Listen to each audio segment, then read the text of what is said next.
All right, Trial Mob. So we got a little bit of a slower week, but that doesn't mean we don't have some big announcements with some stuff that we've gotten from the Shanghai festival that's going on right now, plus some other news, as you can tell, that we definitely want to be able to drop for you guys. So go ahead and sit down, pay attention, and let's go ahead and get this going. Alright, you guys, and starting off with something very new coming from the Summer Wonder Festival in Shanghai, we do have the Mecha Projects Brave 13. This is something that is very, very new. Now, I haven't heard of this company before. They're known as, I believe, Fresh Retro, and these were given to us by Patrick. Patrick, big shout out for getting these out to us. So basically, according to him, this is a company that has made dioramas for us before, and they're making a transition into making actual figures and mechs to basically go in those dioramas, which is really dope, but it is a feat that I feel isn't that simple of a turn, right, from going from dioramas to the actual figures themselves. But you know what, I think that if Joy Toy can bring out stuff that is as badass as they do, I think that here we are with this Fresh Retro, that they can definitely handle that. So I'm very excited. Let me go ahead and show you guys what we got so far.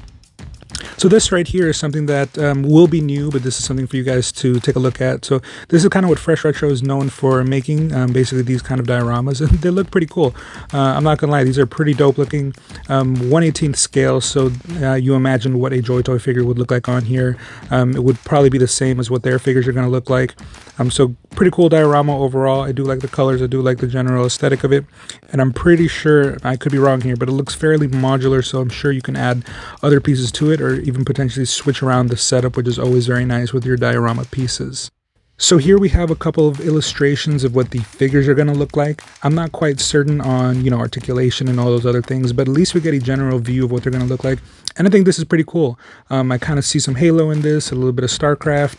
I think that they have brought in some good inspirations. These almost look like a step above the Marines we have from Halo, while not technically being, let's say, straight up like ODST knockoffs. So these look really cool, actually. I wish we could see them in color, but we do have a photo of what they're going to look like, similar to what we saw before. But this, again, I think this is a good look to start with, and I would like to see what they're going to expand into. All right, and here we have just a more general photo of everything. I'll give you some close-ups in a second, but as you can see, we have the two soldiers in the middle, three fully drawn out vehicles. They look definitely retro. I feel like I remember playing with figures that looked a lot like this a long time ago, so it's cool to see them in a larger scale, and they look nice. And in the back, we do get three figures that are basically, or excuse me, vehicles that are kind of drawn out, but not necessarily filled in. So they're probably going to be releases that we'll see later. But the most interesting thing is this mech on the right. It looks gigantic, and I imagine that it's going to be something that we will definitely be getting at some point. And I can't wait to see the real solicitations for this, because this thing looks pretty epic, to say the least. So here we have a close-up of one of those vehicles, and as you can tell, it does look pretty cool. I imagine that there's a chance that that cockpit most likely opens up so you can put the figures inside, and then I imagine that those wheels will most likely roll. Maybe those guns are interchangeable, so that'll be kind of dope. I do hope that the one thing that we do see here, those purple lenses, I hope we do get that on the final production, because I think that looks pretty dope. Now here we have a good look at the other two, and they basically look like just a slight variation to the other one, though these do look a little bit smaller. I think the other one had 6 wheels total. This one only has 4, and the one next to it only has 4. So maybe these two are smaller transport ones, while the other one is, or maybe these are more the fast attack and that's the transport. But overall, a pretty cool design. Now this one in the back here looks more like one of those heavy cannons that we're going to get, and this definitely looks like it's going to be on the larger side. I hope it does play the part of maybe a troop transport as well, though the cannons on it do look pretty badass. 2 on either side, and the big like rail gun on the back. It's a really nice aesthetic. Again, I'm wondering how they're actually going to look like in the final product, but so far so good. I do like what I'm seeing. Now this one right here is definitely the troop transport. There's no doubt about it. This definitely looks like that it'd be holding probably soldiers in the back, and I think that is dope, because I'm hoping these will be army builder worthy, so you can buy multiple of them, stash them in the back of one of these with some pilots. I think that would be a really cool look overall. Again, fairly clean aesthetic. I like the sci-fi vibes here. This looks like a very old school vibe, sci-fi vibe, and you know what, I appreciate that it's different. Now, while I am 100% convinced that what we saw before were humans wearing helmets, these right here seem to be something completely different. This seems to be like androids, robots, This looks really badass. I've never seen this kind of look before. You know what? I've seen variations of this, but I think that this looks fairly original, and it does look pretty dope. I'm wondering if there's going to be a size difference. As you can see, the one in the very front seems to look the shortest, but the one behind it doesn't seem to be exactly a match to it. So, I'm not quite sure what they're going to be doing here in terms of overall sizing, but it would be cool to get different robots of different sizes, different weaponry. And this looks very colorful, so I do hope that we get a lot of these color variations in the actual final models. Now, as I mentioned before, we were shown fully helmeted figures, so I can only imagine that this could be what they look like under. They looked like there was one male and one female, though here it looks like we're getting an all-female cast, so who knows what we'll actually be getting, but I do hope that we get head sculpts and body sculpts like this, because that looks pretty dope. I can't help but get a Mass Effect vibe almost to it, and obviously the colorful hair and all that, very anime-esque. And I love that. I'm sure you guys do too. So I'm hoping a lot of this translates well into the final product. And again, these are just preliminary illustrations, so these aren't the final solicitations of what we're going to get. But again, so far so good. I do think that Fresh Retro does have their hands on something that could be a hit in the 1/18th scale.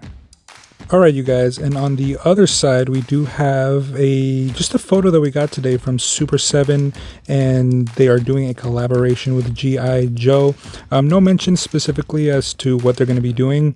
If you've seen my reviews of the G.I. Joes that Hasbro's doing, you'll know that they're pretty top notch, so it's going to be hard to beat that. And Super 7 is not really known for making highly articulated figures. If anything, they do a lot of retro stuff, which isn't always to my taste, but I know that there's a huge fan base for that, so this might be right up your alley. And just a little update from SkellyWags, because he wasn't able to mention this earlier, but basically July 15th is going to be the day that we get the actual reveal as to what the collaboration is going to be about, so that'll be cool to see. And again, while not necessarily up to my taste, I think this might be something that could be cool for a lot of you. Now, aside from the news that we have gotten so far, which has been a little bit of a slow week, I did want to make a big announcement and let you guys know that SkellyWagsTV and I will be looking forward to doing more collaborations. If you guys have been paying attention, SkellyWags and I have basically been putting out content on this 1/18th scale stuff for the last about half a year. We both started around the same time, and he did reach out to me, and we've given each other plenty of shout outs, but we decided that it was time to start making real collaborations. So as you have seen, he's been doing this new stuff as well. He's actually the one that started and inspired me to get on this as well. So we've decided, as the beginning of our collaboration, we're going to do kind of cover each other on the news. So he lives in the UK. I live here in the United States. There's about a 10-hour news difference. So I'm going to fill in the gaps whenever he can, and he's going to fill in the gaps for me whenever I don't get information on time.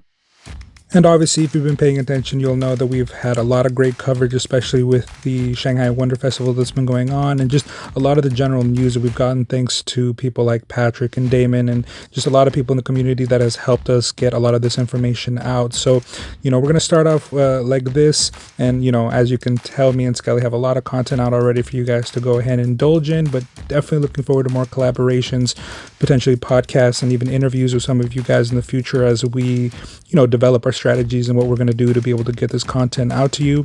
And hopefully this will be something that excites the community to go ahead and obviously subscribe and watch our stuff, and obviously make the 1/18th scale stuff a little bit more mainstream than it really already is. Now, I do want to make sure that you guys are following both me and Skelly on Instagram. Go ahead and make sure to follow us if you guys do have an Instagram. Some of you from the community know me on Facebook, so always feel free to DM me if anything comes up that you guys might want to talk about or might want to add to the content that we'll be putting out. But of course, if not, you can find Skelly on Instagram and myself on my own. By all means, follow us. So I do want to make this last announcement before I let you guys go. Basically, if you guys noticed on the last news video I did a shout out for Lance Ong for his customs that he has coming out, or that he's currently working on. I just wanted to make sure that you guys know, if you guys are doing customs and maybe you want to put it on the Facebook page, I'm going to cover it. But if maybe you don't want to post it publicly, or you want it to drop on one of our news videos first, by all means DM it straight to me, either on Instagram or on Facebook, and I promise you I will cover it. And if I don't have the time to, then I will make sure that Skelly does, so that somebody can cover it. And then of course, whoever comes next, they'll cover more of it, because one, we want to make sure that everybody who's working on this 1/18 stuff can get their content out. Who knows, maybe even do a collaboration with Joy Toy Asteroid in the future, and again, just grow the community so that everybody can have an opportunity to put their stuff on the web.